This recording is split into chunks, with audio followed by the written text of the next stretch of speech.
But I would like to ask any of you now. Questions? Anyone? We are strange people. There must be something you want to ask.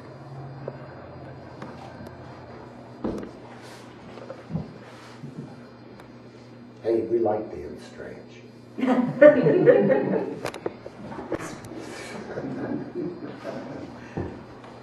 Well, anyway, you know, Jesus wasn't exactly your average person either. And John the Baptist isn't the guy you were going to ask over for Sunday dinner. No, I wonder if you might go have a wash. But that's the way it is. So anyway, I would say this to you. Whatever you do, come on, let's get out more. Walk, look around, and see how blessed we are. And, you know, one of the reasons we don't take money, we're not supposed to take money for anything. Just like we're allowed to, if we go a distance among people, according to the Gospels, we're allowed to partake of food and the hospitality of the people. And some people in Pennsylvania, way up in the hills, called me a few years ago. I'd never heard of them, but they apparently had heard of us. They wanted a funeral, so I went up there and conducted this graveside funeral. And at the end, there were two old men there, and one of them reached in his pocket. He said, "Well, I guess we better give you a little something for this." And I said, "Well, you must know I can't take money." And yeah, it was probably about an 80-mile trip.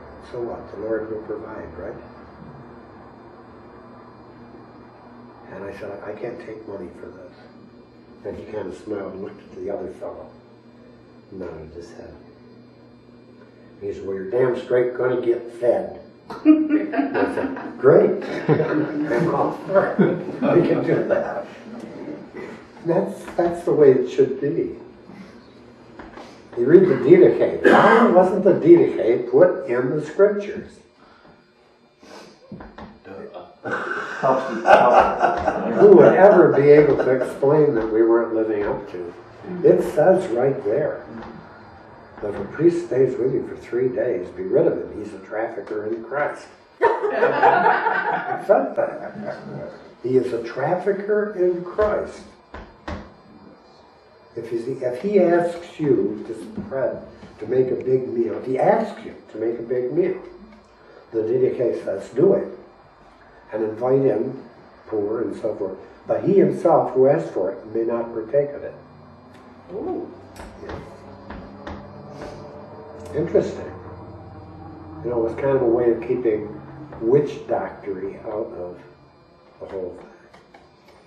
And so, these are peculiarities that we were fortunate. Our people lived in a remote part of the world where they've taken a long time to make inroads. When I first went up to the ancestral land in Scotland with my wife and 2 boys in 1968, there was only a single track road then into that part of the Highlands, which means if another car was coming from another direction, you pulled into a lay-by. These people had been out of contact with so many things.